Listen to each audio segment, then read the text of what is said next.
amar la sabiduría.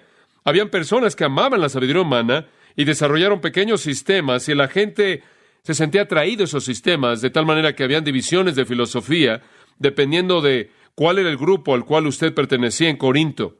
Ahora, cuando la iglesia nació y todos estos grupos fueron salvados y se unieron, por muy extraño que pareciera, aunque estaban unidos en Cristo y aunque se identificaban de manera común con la cruz, todavía se aferraban a diferentes filosofías a las que originalmente se habían aferrado. Entonces la iglesia también se dividió en pequeños grupos, cada uno de los cuales se apegaba a diferentes puntos de vista filosóficos. O podría decir que habían cristianos de esta filosofía, cristianos de esa filosofía, cristianos de la otra filosofía, y esto era causa de división en la iglesia. Era como si en nuestra iglesia estuviéramos divididos entre los demócratas y los republicanos y nunca nos uniéramos en cosas. Así era en Corinto.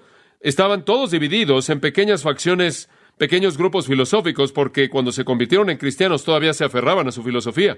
Ahora, permítame decirle algo acerca de la filosofía. No soy un gran filósofo, lo cual es bueno, es muy bueno. Le voy a decir por qué. La filosofía es innecesaria, ¿está claro?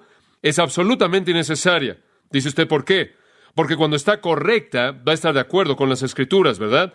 Entonces no la necesita. Cuando está mal, va a estar en desacuerdo. Entonces usted la debe rechazar. ¿Entendió eso? Dice usted, la filosofía no tiene nada que ofrecerle a usted. Usted no necesita una filosofía. Es innecesaria porque si es correcta, la Biblia le va a decir a usted eso. La Biblia le va a decir lo que está bien. Si está mal, usted debe rechazarla. Entonces, el punto que está presentando aquí Pablo es, miren, desde que se volvieron cristianos y están unidos en torno a la revelación de Dios, conforme sobresalen la cruz, olvídense de las filosofías antiguas. Lo único que están haciendo es dividirlos en pequeños grupos. Esto no debe ser así. Hay iglesias que están divididos por puntos de vista filosóficos en la actualidad. ¿Sabía usted eso? Hay iglesias que están divididas por la política, la economía, filosofía, la educación. Es muy fácil que esto suceda. Ahora, Pablo aquí está hablando en contra de las divisiones en los versículos 10 al 17. Obsérvelo. Él habló en contra de las divisiones que ocurrían en torno a personalidades. Yo soy de Pablo, versículo 12 dice, yo soy de Apolos, yo soy de Cefas, yo soy de Cristo. Pero todavía está hablando de división, pero en esta ocasión tiene que ver con la filosofía. Y la admiración típica griega hacia la filosofía y la retórica había causado que algunos de los corintios le valoraran demasiado la filosofía humana, tanto que de hecho, aunque otras personas eran cristianos, no cooperaban con esas personas porque tenían una manera de pensar diferente. Ahora, no creo que eso es muy diferente de nosotros. Si usted dice que los griegos tenían un problema con el amor de la filosofía y la retórica, usted tiene que decir que los estadounidenses también. Digo, si hay algo a lo que Estados Unidos se ha aferrado, es la filosofía. ¿Sabe lo que la filosofía significa? Opinión humana, sabiduría humana. Y no termine esto. Escuche las noticias, las enciende, alguien dice esto y aquello, y alguien dijo y esto y demás, y fin de la cita. Como si significara algo. O cuando usted realmente no tiene un punto fuerte, usted cita a alguien más, aunque también puedan estar mal, o por lo menos tiene algo de credibilidad y citamos a la gente. O están las opiniones de radio, en donde alguien ofrece cualquier opinión. No hay fin a la masa de palabras que tiene que ver con la filosofía humana, filosofía de la vida, significado de la vida, destino de la vida, en qué consiste la vida, cómo debemos vivir, para qué estamos aquí, qué debemos hacer, a dónde vamos, de dónde venimos, y sigue, y hemos hecho un Dios de la educación y un Dios de la opinión humana. Entonces realmente no somos diferentes de los griegos en absoluto. Ahora quiero que observe aquí que Pablo ataca este problema en Corinto comenzando en el versículo 17. Si usted lo ve, lo va a ver. Pues no me envió Cristo a bautizar, sino a predicar el Evangelio. Ahora, el Evangelio son las buenas noticias. ¿Cuáles son las buenas noticias? Es este libro aquí, la revelación de Dios, que termina en el acto redentor de Cristo en la cruz. El Evangelio. No con sabiduría de palabras, para que no se haga vana la cruz de Cristo, o sea nula o no tenga efecto. Ahora, aquí Pablo introduce el contraste básico que va a dominar su pensamiento hasta el final del capítulo 3. Él presenta la sabiduría humana en contra de la cruz. Yo vine a predicar el Evangelio, no Sofía legó en el griego, lo cual significa sabiduría de palabras o doctrina de sabiduría o sabiduría humana. Vine a predicar el Evangelio, no con sabiduría humana. Las doctrinas de sabiduría humana se oponen a la verdad de Dios, se oponen al Evangelio. Entonces Pablo le está diciendo a los corintios, miren, no se dividan por la filosofía humana.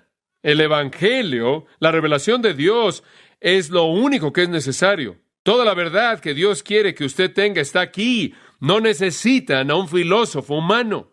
La palabra de Dios permanece sola. No se le necesita agregar nada de sabiduría humana. Entonces Pablo presenta la sabiduría humana en contra del Evangelio. Ahora este es su tema. De hecho, a lo largo del resto del capítulo 1, él usa la palabra Sofía 16 veces. Entonces de esto está hablando. Ahora permítame decirle algo, simplemente para darle otro ángulo en esto. La filosofía, escuche esto, siempre ha sido una amenaza a la revelación. La filosofía siempre ha sido una amenaza para la revelación. La filosofía nunca ha ayudado a la revelación de Dios. Usted no necesita agregar opinión humana a la palabra divina. ¿Entiende usted eso? Usted no necesita decir, y Dios dijo tal y tal, y a mí me gustaría agregar esto en lo personal. No. Cuando Dios lo ha dicho, se acabó. No se puede agregar algo a lo que Dios ha dicho. ¿Me gustaría agregar? No. Martin Lloyd-Jones dijo esto. La desviación entera hacia el modernismo, que ha afectado a la Iglesia de Dios y casi destruido su evangelio viviente, puede ser rastreada una hora cuando los hombres comenzaron a desviarse de la revelación a la filosofía. Ahora quizás usted no conozca mucho acerca de la historia de la doctrina o la historia de la Iglesia, pero esta es una afirmación muy precisa. Permítame decirle algo más. Cuando la filosofía se mezcla con la revelación pierde. Ahora llamamos a eso modernismo, pero no es así. Es algo antiguo, no tiene nada de moderno. Permítame darle un par de ilustraciones de cómo la filosofía echa a perder la revelación. Ahora, la Biblia enseña cosas simples. La Biblia enseña que los primeros 5 libros, Génesis, Éxodo, Levítico, Números y Deuteronomio, fueron escritos por un hombre. ¿Quién fue ese hombre? Moisés. De hecho, son llamados por los judíos la ley de Moisés, el Pentateuco, lo cual significa 5, la ley de Moisés. Pero llegaron un grupo de hombres unos 100 años atrás o más y dijeron, bueno, somos los racionalistas. Y su criterio para la verdad era este. Nuestra filosofía es que solo aquello que es racional para el intelecto humano es verdadero. Si algo no puede encajar en nuestras mentes y no puede ser concebido por nosotros como verdadero, no es verdadero. Y entonces vieron el Antiguo Testamento y dijeron, hay varias cosas aquí que simplemente no podemos entender. Una es que no estamos de acuerdo con que Moisés escribió los primeros 5 libros. ¿Por qué? Porque Moisés no habría podido conocer tanta información en ese entonces. Como puede ver, la ley no se había desarrollado.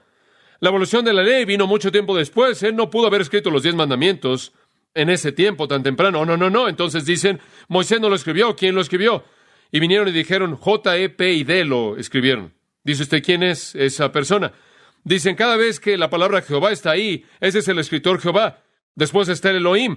Cuando está ahí es el escritor Elohim. Después está el P, el escritor del sacerdocio. Y después está el deuteronomista, quien escribió Deuteronomio. El único problema es que usted algunas veces tiene lo de J, E, P y D en el mismo versículo y tiene problemas. Y después dicen, bueno, muchos redactores vinieron y editaron todo y son los que realmente escribieron. Realmente no fue escrito por Moisés en absoluto. Ahora observe, la filosofía humana fue impuesta en la revelación, en la cual ¿quién perdió? La revelación perdió.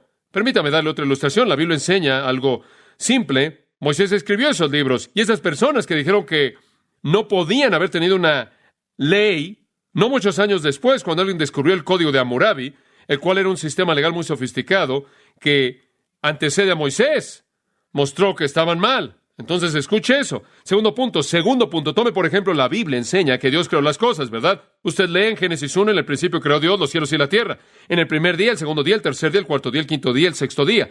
Dios creó. El séptimo día reposó. El séptimo día Dios reposó. Ahora la Biblia de manera muy explícita presenta que Dios creó esto. La filosofía humana dice no. De hecho, la única explicación para la existencia de las cosas es la evolución. ¿Acaso la Biblia dice algo acerca de la evolución? ¿La palabra evolución aparece en la Biblia? Claro que no.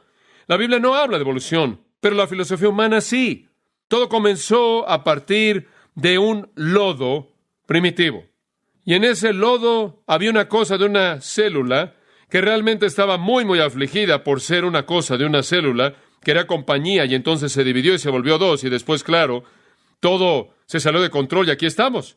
Y eso, en esencia, es una explicación muy limitada científica de la evolución. Digo, todos estamos de acuerdo.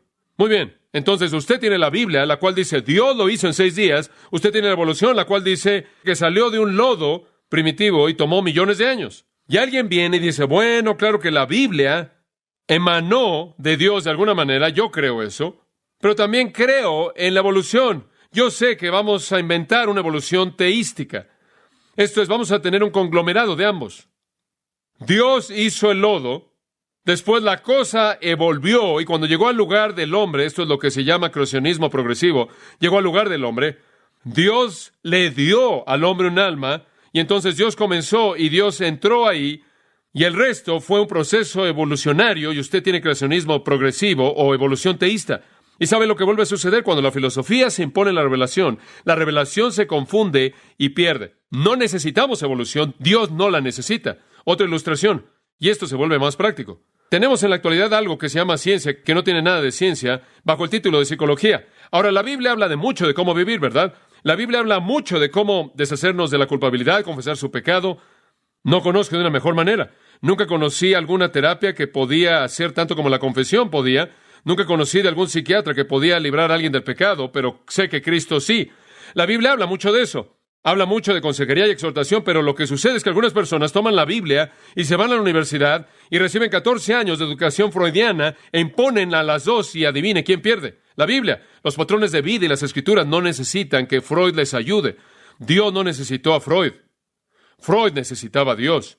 Ahora alguien más viene y dice, sé que la Biblia enseña el Evangelio, pero necesitamos añadirle el Evangelio y entonces crean lo que se llama el Evangelio social. ¿Sabe lo que sucede?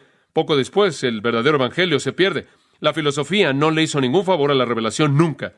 Hubo un hombre que vino en Alemania, se llamaba Rudolf Bultmann. Ahora, Bultmann dijo, mi filosofía es la filosofía de mitologizar. Dice usted, ¿qué es eso? Eso significa que debemos sacar todos los mitos de la Biblia. Dice usted que es un mito. Cualquier cosa que yo no creo, dijo Rudolf, quien entonces procedió a quitar, a borrar la Biblia entera. La filosofía de Bultmann se impuso sobre la revelación y la revelación perdió. Escuchen, la revelación no necesita la filosofía. Usted no necesita sabiduría humana. Usted no necesita filosofía humana. Usted necesita la palabra de Dios. Y si usted conoce la palabra de Dios y entiende la palabra de Dios, usted conoce la razón de todo. Usted entiende que necesita conocer y tiene las soluciones para sus problemas. Como puede ver, solo hay dos maneras de pensar en todo, la del hombre y la de Dios. Y así es la del hombre. Es superficial, egoísta, no realista, apelando a la carne, elevando los deseos, apoyando el orgullo, promoviendo la independencia. Hace del hombre el centro. ¿Y quién lo quiere? La filosofía humana realmente, creo, simplemente cumple Romanos 1:25. Cambia la verdad de Dios en una mentira y adora a la criatura más que al Creador. Eso es lo que la filosofía humana hace. Como puede ver, él lo dice en Romanos 1. El conocimiento de Dios estaba ahí. Usted tenía el conocimiento de Dios, tenía la revelación de Dios, todo estaba ahí. Impusieron la filosofía humana en la revelación y convirtieron la verdad de Dios en una mentira. Escuche, todo lo que Dios quiere es que aceptemos la revelación, no que nos dividamos en grupos filosóficos. Usted añade sabiduría humana a la verdad divina y lo único que hace, observe al final del versículo 17, hace que la cruz sea vana. Entonces Pablo, con el versículo 17, entra en un contraste extenso entre la sabiduría de Dios y la sabiduría de los hombres. Observe el versículo 18. Porque la palabra de la cruz es locura a los que se pierden, pero a los que se salvan, esto es a nosotros, es poder de Dios. Ahora observe este versículo con atención. La palabra de la cruz es locura a los que se pierden, esto es, aquellos que están sin Dios, aquellos que están muriendo en pecado, aquellos que pasarán la eternidad en el infierno, aquellos que no conocen a Dios, por quienes el corazón de Dios se entristece y el nuestro también. Pero para ellos, la predicación, la palabra de la cruz es locura. Pero para nosotros, los que se salvan, es poder de Dios. Y la razón por la que es locura o insensatez para ellos es porque han elevado su propia filosofía. Y la cruz les parece tan torpe para ellos, tan insensata. Tienen filosofías tan complejas que venir y decirles, te quiero dar un mensaje simple. Dios en carne humana murió en la cruz, pagó la paga por tu pecado, por fe en ese acto, y su resurrección puede ser salvo, y tu destino eterno está asegurado en el cielo para siempre. Y dice, no, eso es ridículo. Qué torpe es que la muerte de un hombre en un monte, en un pedazo de madera, en ese momento en la historia, es el factor determinante para el destino de todo hombre que jamás vivió. Es ridículo. No pueden aceptarlo. Es locura. La palabra locura, palabra simple, es la palabra morón, de la cual obtenemos torpe. Es torpe. Es absurdo. Ahora observe la palabra aquí. En el griego es la palabra logos. Porque la palabra de la cruz, ahora observe esto, porque la palabra de la cruz, ahora regrese al versículo 17. Y aquí usted no tiene la palabra de la cruz, sino la palabra de sabiduría, sabiduría humana, y ahí está el contraste. Él hace un contraste entre la palabra de sabiduría con la palabra de la cruz. La sabiduría humana es presentada contra la cruz. Ahora quiero mencionar una cosa. La palabra de la cruz aquí significa todo lo que está involucrado en la cruz. El logos es la revelación total. Dice usted, bueno, John, ¿cuál es la palabra de la cruz? ¿Ve este libro? Yo creo que este libro entero es la palabra de la cruz. ¿Sabe usted que todo antes de la cruz apuntaba a la misma y todo después de la cruz explica la cruz? Esta es la palabra de la cruz. Revelación. La revelación de Dios, entonces, la cual llega a su clímax en la cruz, es presentada en contraste a la sabiduría de los hombres. Pablo dice, estas dos cosas están opuestas. Y entonces la gente que se aferra a sabiduría humana cree que la cruz es torpe. Pero nosotros que somos salvos sabemos que es el poder de Dios. Eso es lo que él dijo en Romanos 1, no me avergüenzo. Aunque el mundo cree que soy torpe, y aunque los filósofos creen que debo tener un cerebro pequeño, que no tengo educación, aún así no estoy avergonzado del Evangelio de Cristo. Puede ser torpe para ellos, pero es el poder de Dios para los que creen. Entonces la palabra de la cruz, la cual se ve como torpeza para los hombres, realmente es el poder de Dios.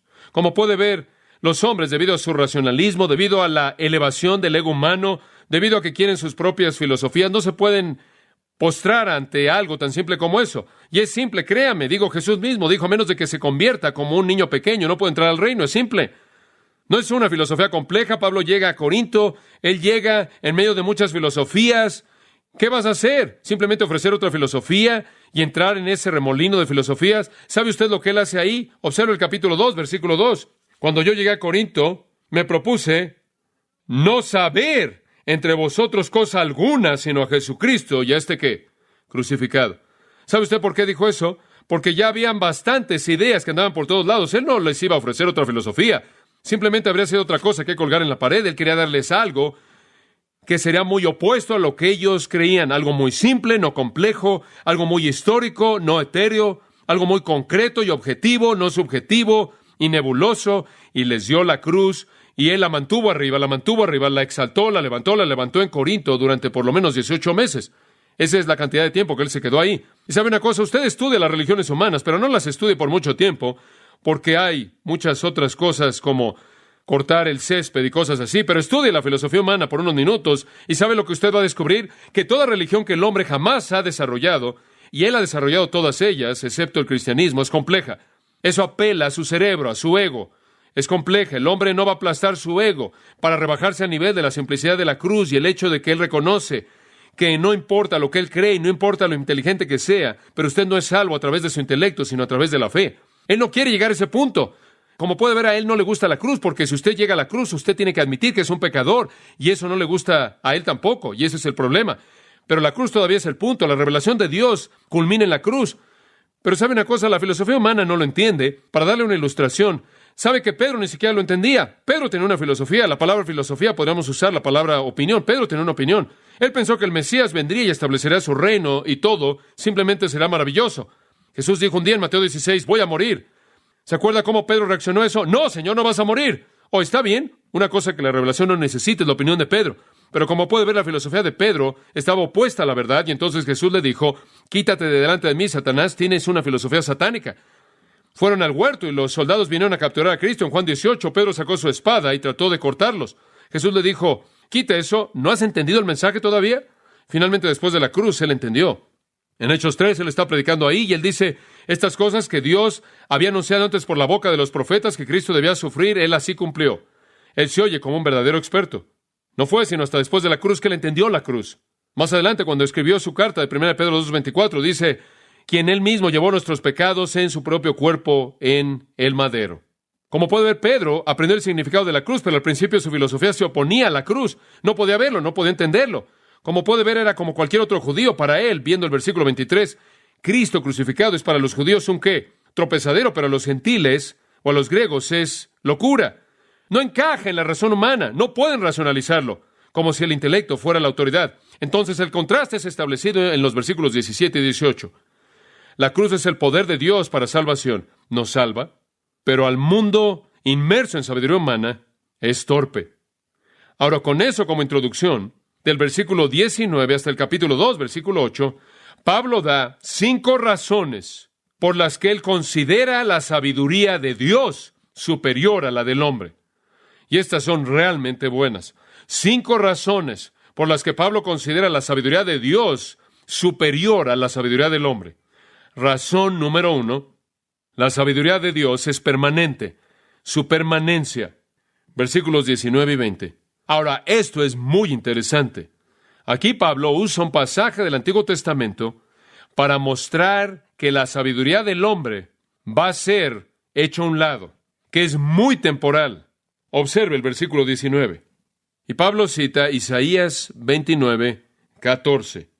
Pues está escrito, y está en Isaías 29, 14, destruiré la sabiduría de los sabios y desecharé el entendimiento de los entendidos. Ahora ese es Isaías 29, 14, y permíteme apresurarme para ayudarle a interpretar eso. Eso puede tener un cumplimiento muy general, definitivo. Va a venir un día cuando todas las filosofías de los hombres van a ser hechas a un lado, ¿verdad?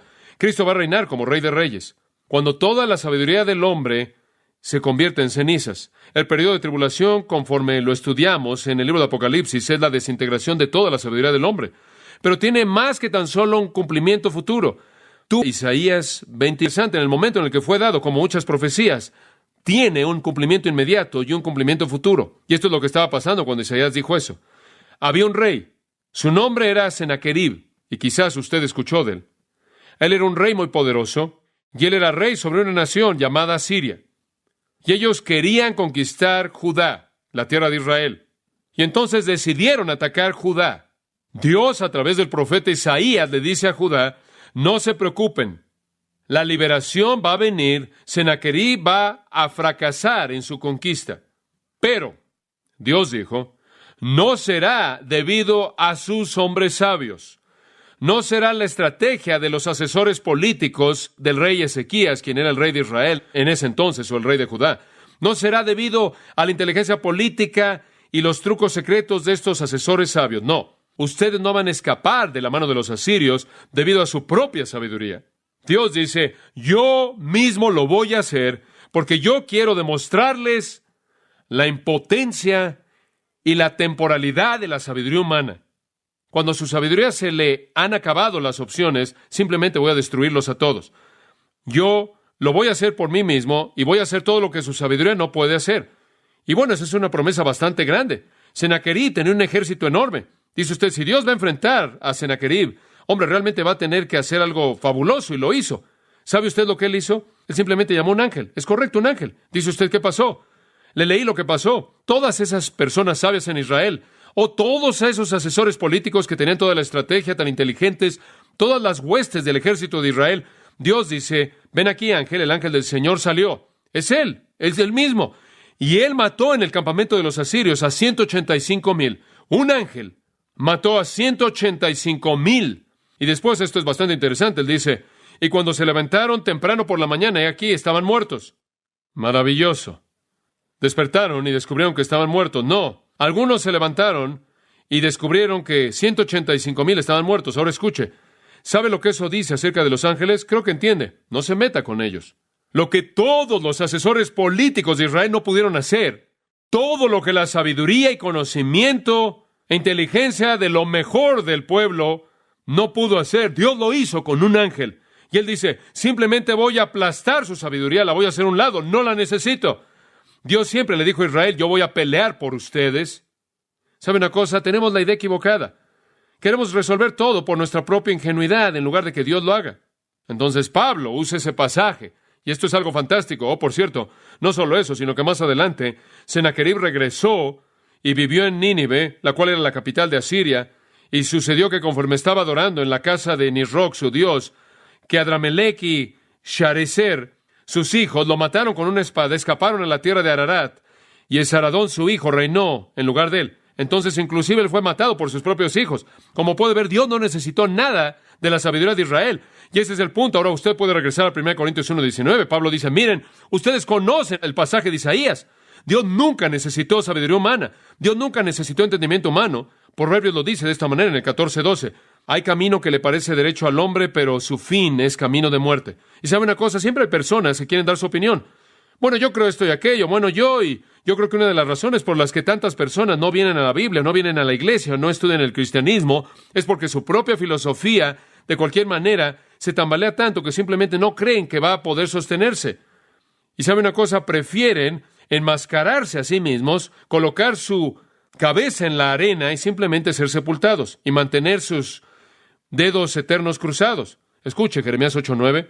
Los sabios son avergonzados, desmayan y son tomados. Ahora escuche esto. He aquí, han rechazado la palabra de Jehová. ¿Y qué sabiduría hay en ellos? Escuche, si usted rechaza la revelación, ¿qué sabiduría queda? No queda ninguna. Dios es presentado en contra de la sabiduría humana. Él se presentó en contra de la filosofía humana, inclusive la filosofía de Israel, Judá. Él la destruye. La sabiduría humana es definida, creo yo, mejor que cualquier otro lugar en la Biblia, en Santiago 3:15, en términos muy aptos. Dice esto, y quizás nunca antes ha pensado en esta definición. Escuche esto. Esta sabiduría no desciende de lo alto. Muy bien.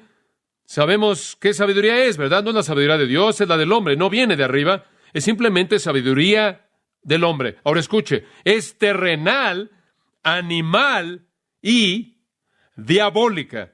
La sabiduría humana es terrenal. Esto es, nunca va más allá de la tierra.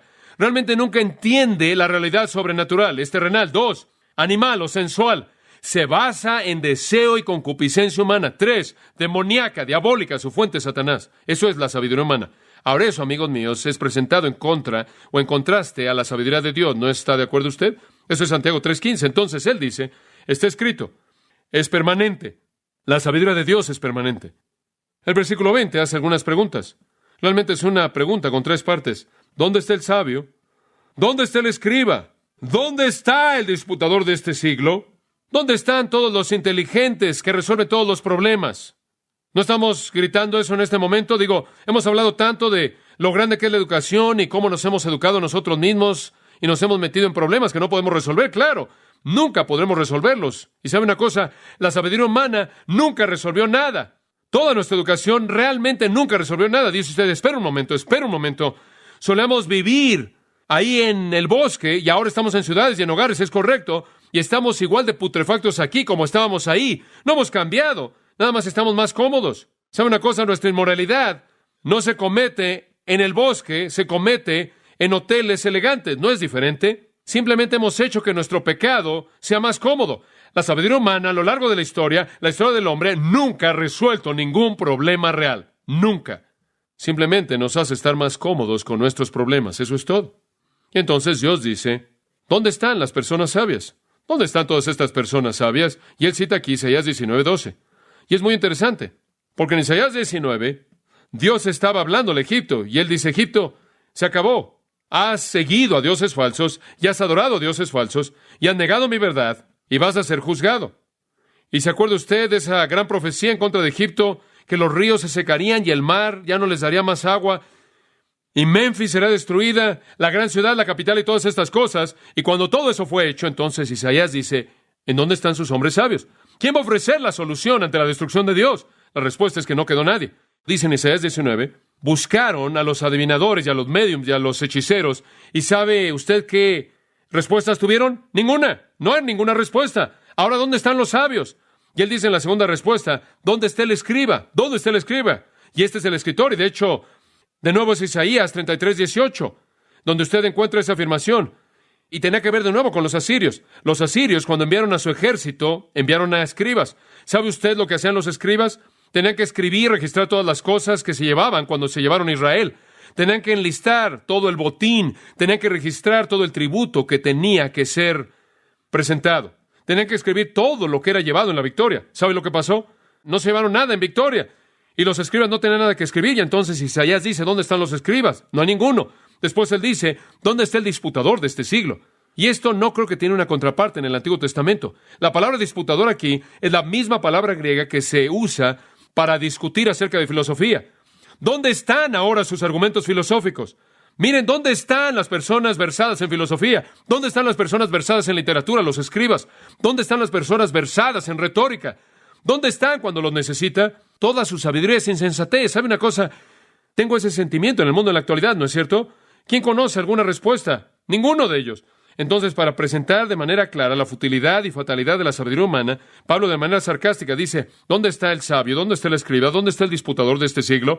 Dígame usted, ¿en qué ha contribuido en algún punto en la historia la filosofía humana al hombre? ¿Qué es lo que ha hecho para hacerlo más noble? Hacerlo un hombre mejor en su corazón. ¿Qué ha hecho en algún punto para levantarlo? Nada, nada, nunca nada. La sabiduría del mundo es torpeza cuando trata de redimir a los hombres, cuando trata de transformar a pecadores. No lo puede hacer, no puede.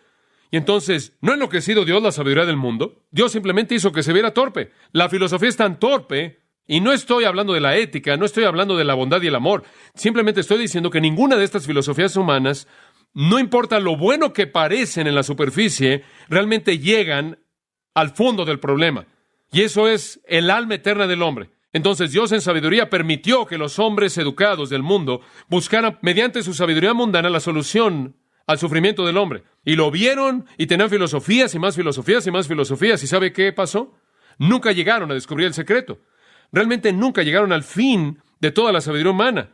Se quedaron sin lo que más necesitaban, y ese es el conocimiento de Dios. Nunca conocieron a Dios porque Dios en estas cosas no podía ser encontrado. La paz, gozo, perdón, libertad de la culpabilidad, significado en la vida, esperanza eterna, y toda la filosofía humana nunca conoció a Dios.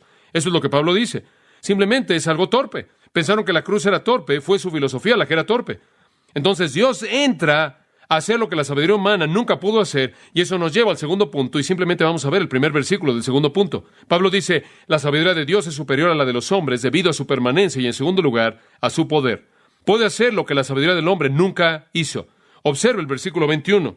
Pues ya que, la palabra es debido a, pues ya que, en la sabiduría de Dios, el mundo no conoció a Dios mediante la sabiduría, agradó a Dios salvar a los creyentes por la locura de la predicación.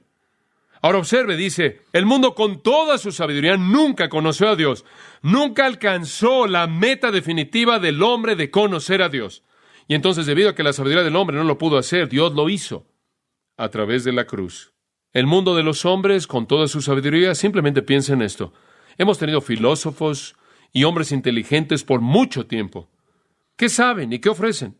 Las guerras se incrementan, el crimen se incrementa, la injusticia se incrementa, el odio, la crueldad, los problemas mentales, drogas, alcohol, problemas, nunca jamás cambian. No hemos resuelto ningún problema, no con filosofía humana, porque los hombres no pueden obtener salvación, no pueden tener una naturaleza transformada, no pueden conocer a Dios mediante su propia sabiduría. Inclusive la religión no sirve. Toda la filosofía del mundo termina en bancarrota. Ahora Dios dice, me agrada a mí hacer algo tan básico y torpe y absurdo a los ojos de ellos, como la muerte en la cruz, para cumplir lo que ellos no podían cumplir con las complejidades de sus filosofías a lo largo de las edades. ¿No es eso hermoso? Simple. Capítulo 3, versículo 18 dice lo mismo. Nadie se engaña a sí mismo. Si alguno entre vosotros se cree sabio en este siglo, cree que usted realmente tiene su filosofía, hágase ignorante para que llegue a ser sabio. Más vale que se rebaje al nivel de la cruz. Más vale que realmente se baje de su exaltación para que realmente sea sabio. Porque la sabiduría de este mundo es insensatez para con Dios. Pues escrito está, Él prende a los sabios en la astucia de ellos. El siguiente versículo dice, el Señor conoce los pensamientos de los sabios que son vanos. Ahora note esta frase tan interesante al principio del versículo 21, que dice, ya que en la sabiduría de Dios, el mundo, en otras palabras, que este plan sabio de Dios, que Él permitió que el mundo siguiera en su propia sabiduría. En la sabiduría de Dios, Él permitió que el mundo siguiera su propio camino. El hombre existe rodeado por la sabiduría de Dios. Y en medio de la sabiduría de Dios, el mundo por sabiduría ¿qué? No conoció a Dios. Aquí estamos rodeados por la sabiduría de Dios y somos ignorantes de ella. Para mí, eso es Romanos 1. Lo que de Dios se conoce está en ellos, ¿verdad? Y está alrededor de ellos. Las cosas invisibles de Dios pueden ser vistas en la creación, pero a los hombres no les gustó retener a Dios en su conocimiento.